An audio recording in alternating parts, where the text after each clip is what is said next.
Hi, my name is Raquel. In order to buy or sell, you have to have the money, the base, on your mind, or in your hand. It's one of those words they don't translate correctly. There's a lot of things they don't tell you the truth about, and it's really scary. You know, they don't tell the truth about the Kennedy assassination or this Holocaust and a whole bunch, the 9/11 thing, but there it is. It's the charagma. No one buys or sells out the money, the base, on your mind, or in the hand, and correct in context definition you can see here from the Liddell Scott Unabridged Greek English Lexicon shows you that it means the impress on the coin or stamped money coin, but they just don't tell you the truth about a lot of things.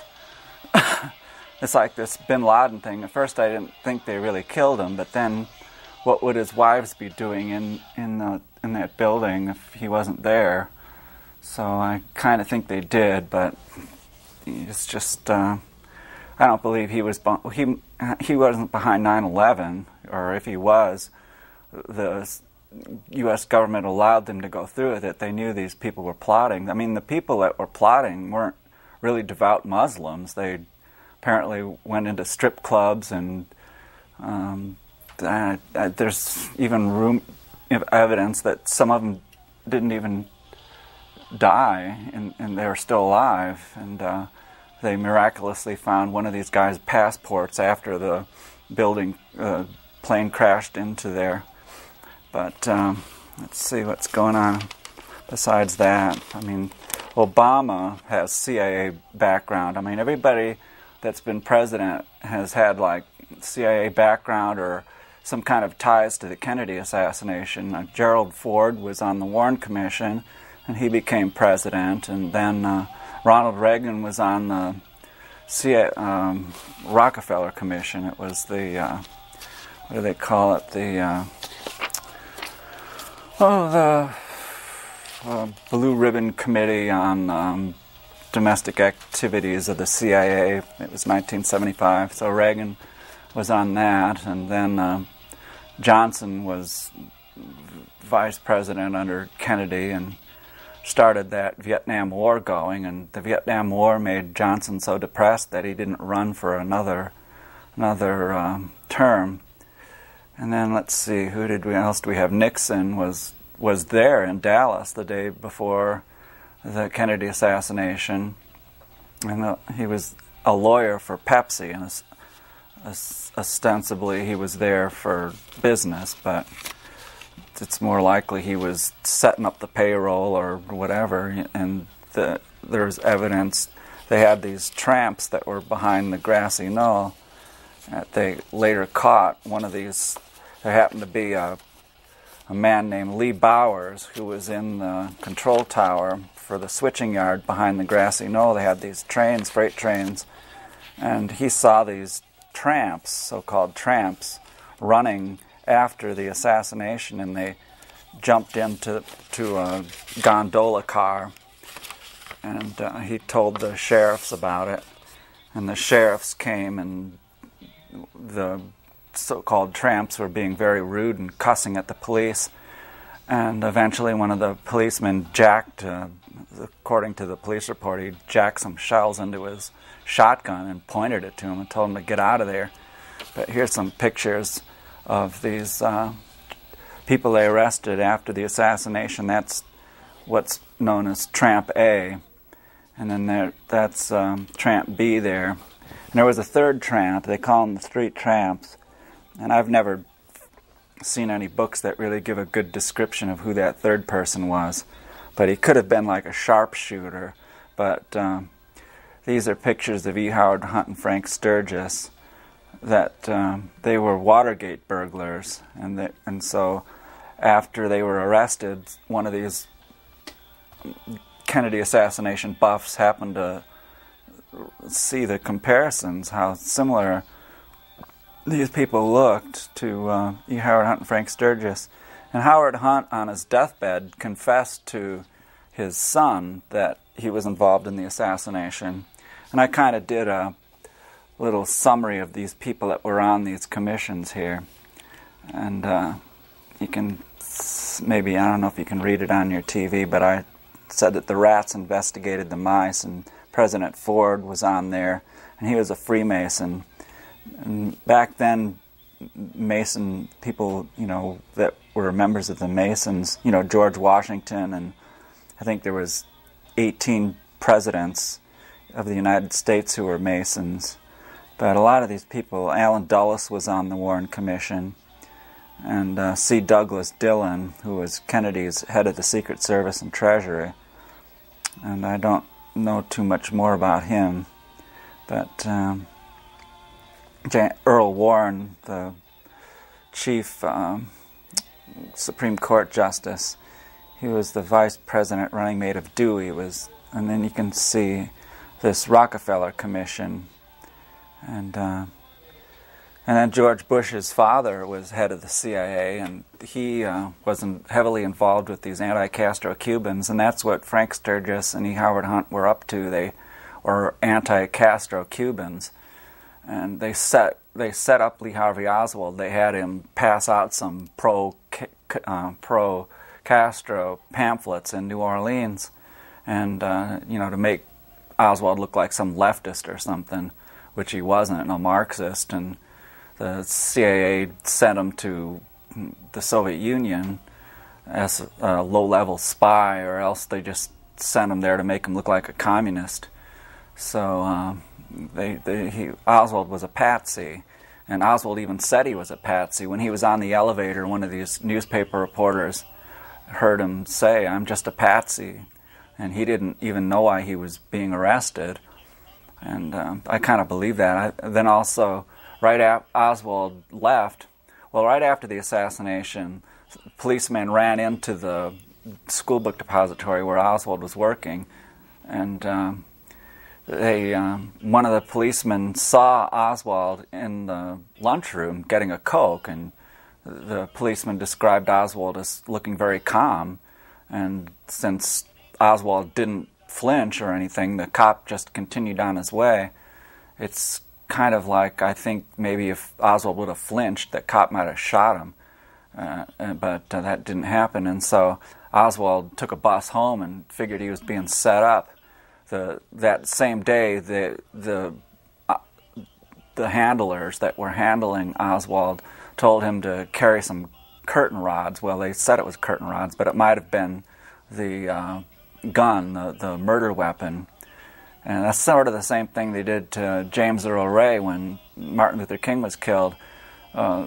James Earl Ray said that he had these rifles, or a rifle, that somebody told him to buy as a sample for weapons or something. And so of course the murder weapon that Lee Harvey Oswald had and that James Earl Ray had their fingerprints on it, and James Earl Ray supposedly threw the rifle in a doorway. I mean, he could have just carried it to his car under blankets or something, but he left the murder weapon in plain sight with his fingerprints on it, which was kind of suspicious.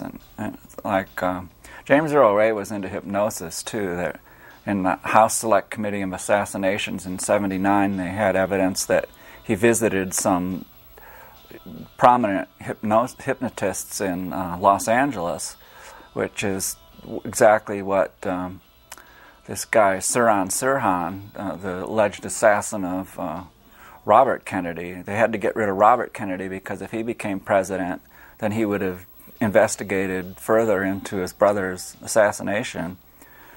So they couldn't allow him to become president. And Sirhan Sirhan is one of these people that's very easy to hypnotize. They have a scale. It's called the Grade 5 scale, to see if some people are more easily hypnotized than others. And there's this test that this Dr. Herbert Spiegel, who is a prominent hypnotist in New York City, devised. And Herbert Spiegel did a demonstration for CBS once where he hypnotized somebody to grab a gun and fire it. And there weren't any bullets in the gun, but that's exactly what the person did. So they could have easily... even the attorney now that Sirhan Sirhan has is trying to get something going again, And there's another prominent psychologist who's hypnotized Saran just recently and got a bunch more information from him through hypnotic recall. But Saran was one of these people. There's only I think 5% of the population is very easy to hypnotize. You can just do it at the snap of fingers for some of these people. And I had a psychiatrist attempt to hypnotize me once, but it didn't work because I could see it happening. I think I have been hypnotized before, and after one time I was demonstrating at the university. Well, I was doing that for quite a while, and I was passing out papers. I used to print a lot of papers out before the internet came up, and I had papers I wrote about the Kennedy assassination and the Holocaust and things like that, and I'd pass them out at the university. And so eventually, the university police would harass me all the time, and it was like a game for them. And in fact, one of the cops that harassed me the most, his name is Kevin Craigie, and he's I think he might be a federal prosecutor now, or I think so. But he used to be a cop there, and he would always harass me, and and then I had one cop come up to me. His name was Officer Lovell, and he came up to me in the library when I was studying, and he told me to get out of the library, and I said, no, I'm studying here. I can be here. And as soon as I said that, he jumped on me and pounced on me. So I was constantly getting arrested and thrown in jail, and finally one of these judges told me to sue him. So I eventually sued the University of Arizona, and I know the lawyer I had for that made a lot of money, because after that he got a really nice office here.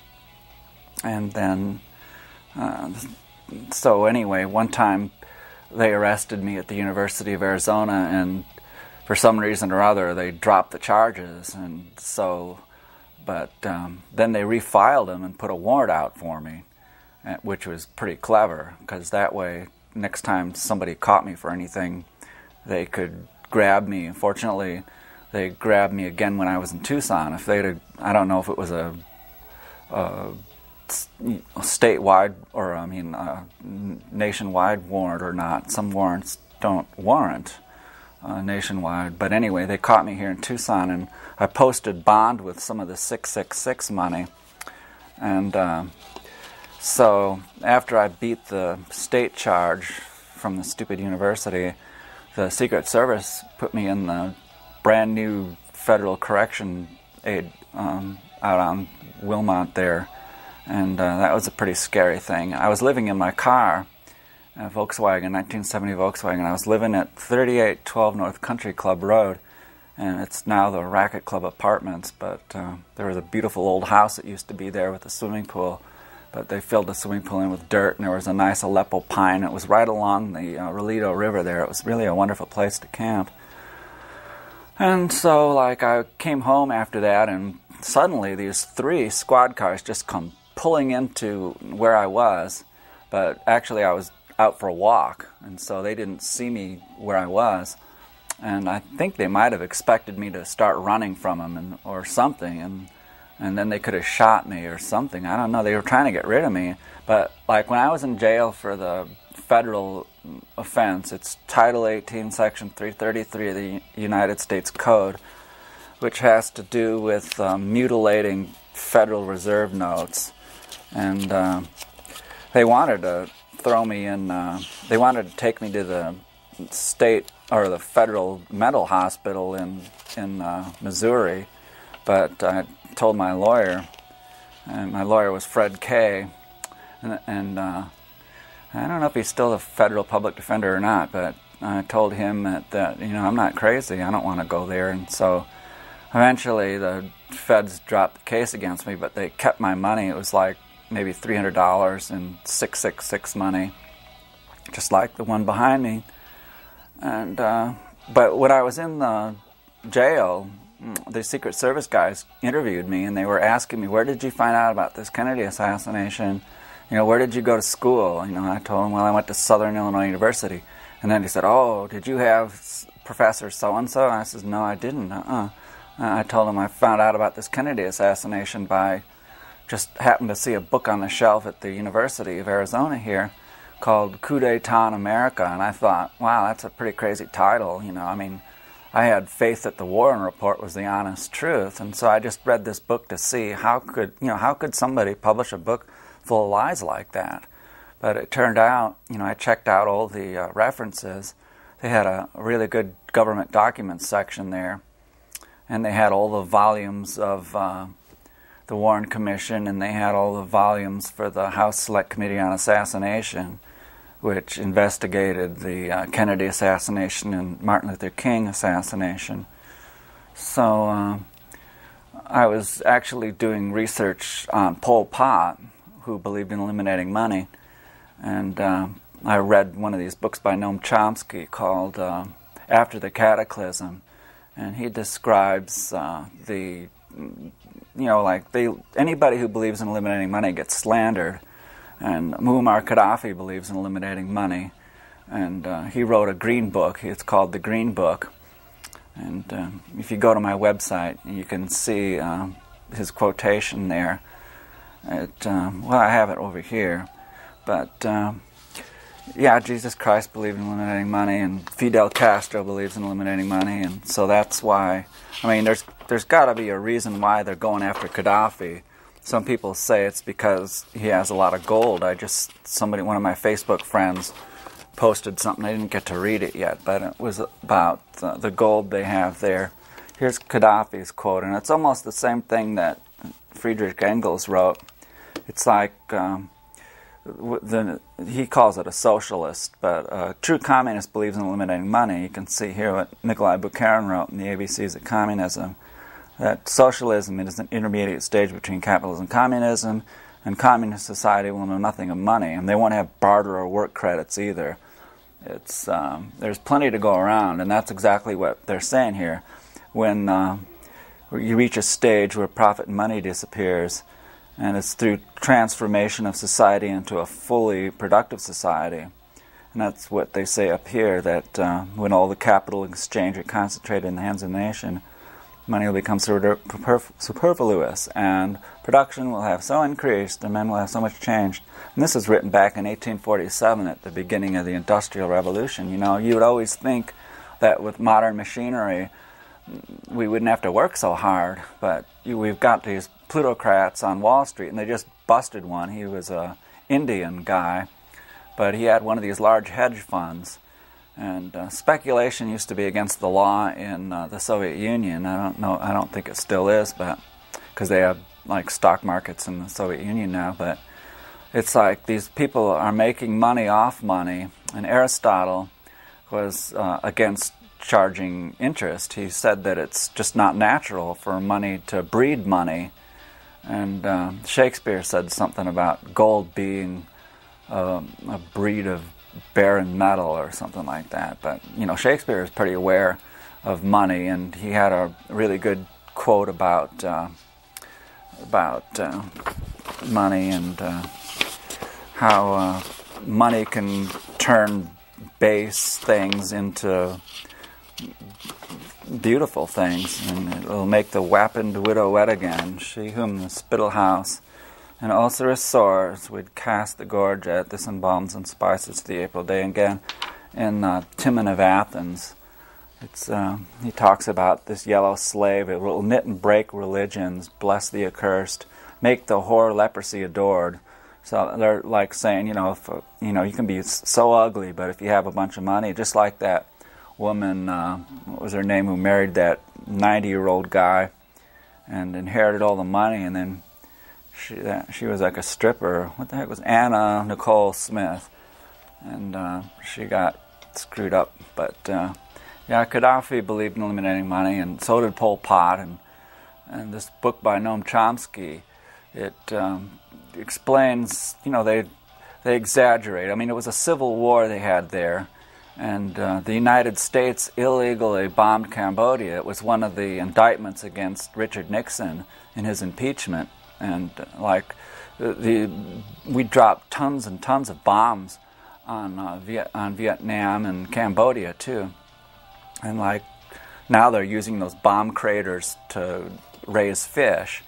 But it took, the Pol Pot had to, he got rid of these people in the cities. He didn't get, well, he made them go to work and rebuild the canals and get the farming going again, which they did. And so, the people that were shopkeepers and money changers and pimps and prostitutes. I mean, Cambodia is full of prostitution now.